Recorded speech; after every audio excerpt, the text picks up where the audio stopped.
All right, this is Mike Perkins, aka Michael B. Podden, aka Me So Corny. One half of MVP, one half of Mike and Vince Perkins, one half of Opinions Are Like Podcasts, and for this here, I am the whole show. So, I was thinking, I was just chilling, just having a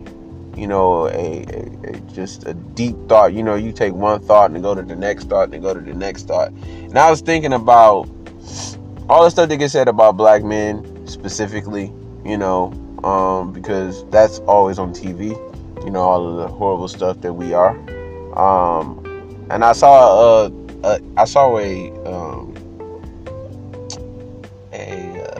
Oprah Winfrey clip. That Medium Man, he posted one of my clips from the Bernard show. I really appreciate that. Probably some people came over from that clip. But in the clip, Oprah was talking about how that the narrative about black fathers, that black fathers are just, horrible human beings, deadbeats, and so on and so forth, is kind of not true. It's a lie. And it got me to thinking, going down a rabbit hole of what were we prior to 1970, and the significance of 1970, or at least around 1970, a little bit before 1970, obviously, was, sexual liberation, third wave feminism, abortion, came shortly after, birth control, so on and so forth. Women's choice, black women's choice in particular. Prior to 1970, black men built Black Wall Street, built all your HBCUs, and built all your black neighborhoods and communities.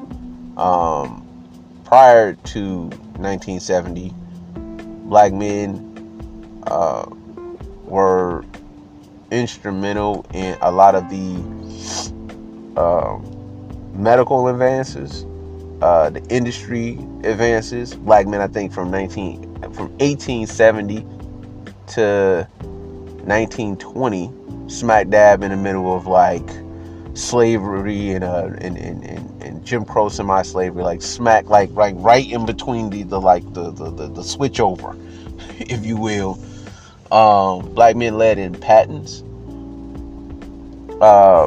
Black men, when allowed to play in sports, in your major sports, your MLB and NBA, football. As soon as we were allowed in those sports, we dominated pretty much. One can argue that us being bred essentially, aided in that. But you take what you got. You take what you got. The black family was certainly intact. We were married at, some ridiculous percentage. I've heard 70s and 80s, but let's just say we were married. Most of us, were married. Black men were builders. Black men were hard workers. Black men, were providers, protectors, leaders. All of your organizations that you've had that did all of these civil and social advancements in America for black people were led by mostly black men. We were your Malcolm X's, your Martin Luther Kings, your Elijah Muhammad's, your Marcus Garvey's, your Stokely Carmichael's, Huey P. Newton's, so on and so forth. We were all of those guys. That's who we were. We were those guys. And then, as soon as women got to choose niggas, everybody's daddy ain't shit. 1970 is just the mark of everybody's daddy ain't shit. As soon as women got to pick, everybody's daddy ain't shit. And when you look at, of course, what I'm saying, I didn't bring it to the space, but I think I did the last, recorded percentage of how many black men actually have kids. Pretty sure I did. I haven't seen one in a while.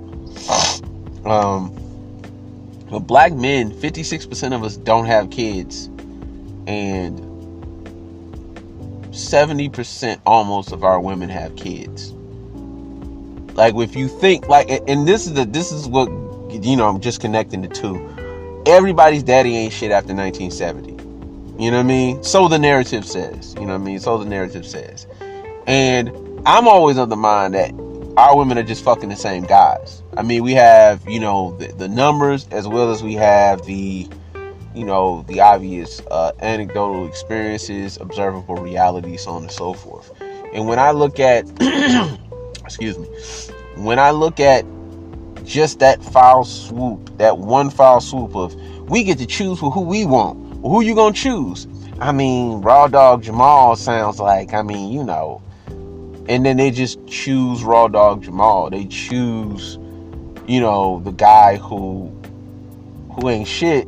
And then this is the insidious thing, though. This is the crazy thing. The crazy thing is that if you thought that niggas wasn't shit, everybody's stepdaddy, which black men were more likely to be stepdads than any other race of men, more so because we have the opportunity to be, because most of our kids are out of wedlock.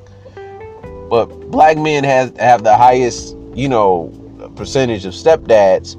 The stepdads were always good, though. Like, the stepdads were always a hardworking guy with a heart of gold that loved Jesus. It's got to be a heart of gold. Gotta love Jesus. It's just like Tyler Perry drew it up. And you would think that, considering the surplus of second pick niggas, because second pick niggas is the best. It's funny how that they can pick the second nigga so well, and they can't pick the first nigga for shit. If they took their first, hold on, I got a solution. Hold up, I just got a solution just out of the blue. If they took their second pick energy and put it in the first nigga, then they will be the main. They will be that. I'm scared of y'all with your first, second picking energy, putting it on your first pickings. That would be amazing. They would be the best second, first picking motherfuckers of all time. Cause that second nigga be amazing. Again, loves Jesus. Got to love Jesus. Just like Tyler Perry. And he got to be light skinned with like braids, I guess. You know what I'm saying? I don't know. But in 1970, when you had all of the get out of jail free cards with regards to making bad decisions with niggas, you got all of your marriage and your family court stuff in place. You have all your birth control and abortions in place. You have everything. You have all the cultural movements, the free love and sexual liberation is in place. You have all your feminism in place. You have all your cultural, social, and legal things in place. And they said, okay, women, you get to make the decision. And as soon as they got to make the decision, everybody's daddy ain't shit. Now, I would ask, because I'm putting this out, obviously, is that a coincidence? Or are our women just horrible picks? Do they just pick horribly? I think it's obvious they pick horribly, because even for the guys now, like, again, you still have women who have their first mess up, of which, is Raw Dog Jamal. You know what I'm saying? And then they looking for the second nigga who's supposed to do the right thing. And to me, of course, you know what I'm saying? Like, I'm always an advocate. I'm always for black men, but black men got to be for themselves. You got to be for yourself. You can't be putting yourself in these situations to be cleanup man. You can't be a Boyce Watkins ass nigga. You can't. And I just, like, black men have this condition. It's called cuckiness, motherfuckiness. Whereas, like, y'all are looking to be stepdads. And I'm not saying be a stepdad. Look, man, if she's presenting you a good deal, that's fine. That's fine. You know what I mean? If she's presenting you a good deal, I say go for it. You know what I mean? She's, a little more attractive than you can get on the market, fine. You know what I'm saying? She got a couple kids. If she can present to you that she was at least a wife or in a committed relationship, she wasn't just randomly out here just giving away coochie, fine. If she can present to you that this is not one of them situations whereas she made bad decisions and her past shouldn't matter. If she not on that type of time, then great. Let's get it. But if she on the type of time, whereas my past shouldn't, you niggas is signing 360 deals. 360 deals with women who got kids that ain't yours. And I'm not saying that, look. Michael was only human. Michael was only human. I'm only telling you shit because I'm human. And I'm not perfect, and I've not made the decisions that you niggas be making. But I've made some bad decisions in my life. I'm not you niggas. I'm not you niggas who be just going in saying I'm gonna be a stepdaddy and I'm gonna marry a bitch and not get no kids out of her. I'm not that nigga. I'm not baby mama. You ever notice, and I've noticed this, if a woman has a job where she has to wear scrubs, her baby daddy is a scrub. Like if it's a nurse, a nurse assistant, she works in a old folks home or something like that, her baby daddy ain't shit. If she got on scrubs, her baby daddy's a scrub. It's just a little nugget of information that I've observed in my travels of the U.S. of Black America. Y'all need and it's like these observations, that I see that really, really have me like, are they just horrible picks? I know that they are.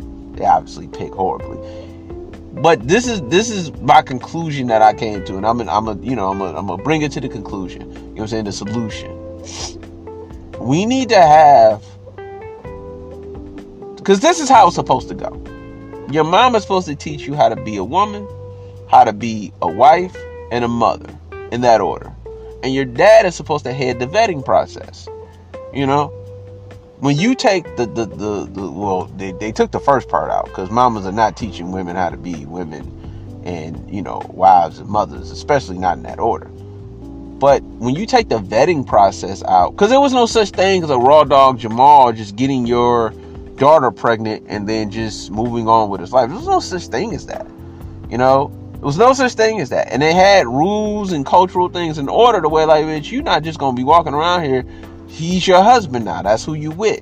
You're with him now. You don't get to just have random babies. Like, what the fuck is your problem? They had things in order. You know what I'm saying? And look, there was no such thing as an unproductive guy. You fucking worked.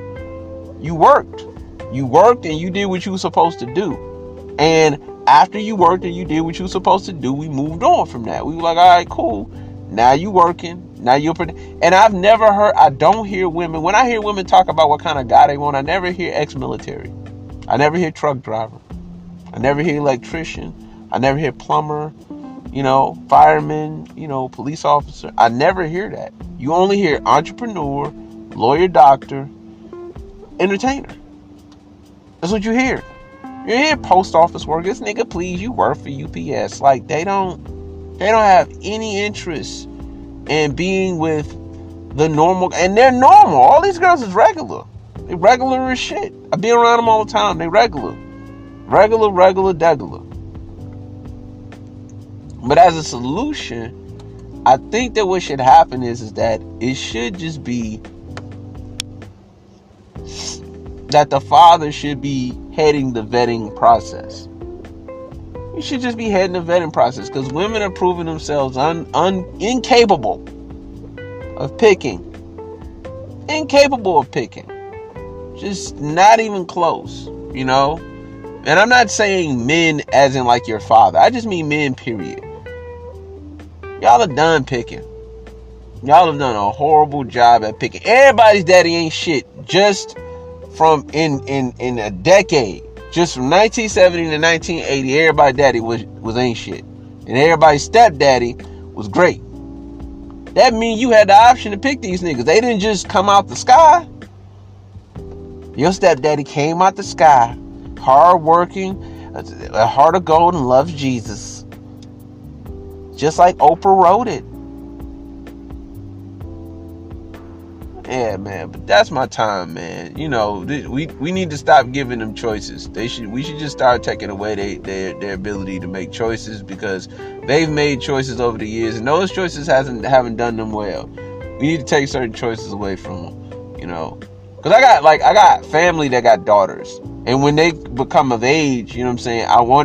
I would hope that me and them, or them and another guy, are, you know, at the door, chitty chitty bang bang, just like Martin and Will. Like, hey, you know, he can't fight, she can't go. You know? And we need to implement the Marcus Burnett and Mike Lowry vetting process. You don't pick, and even in that movie, she was a baby mama. She got married after she had. This shit be wild. We are upholding baby mama isms, you know. But just think about that. As soon as they got to pick, everybody's daddy ain't shit. Keep that in your head, and tell me what you think. But that's my time. This is Mike Perkins, and I am out.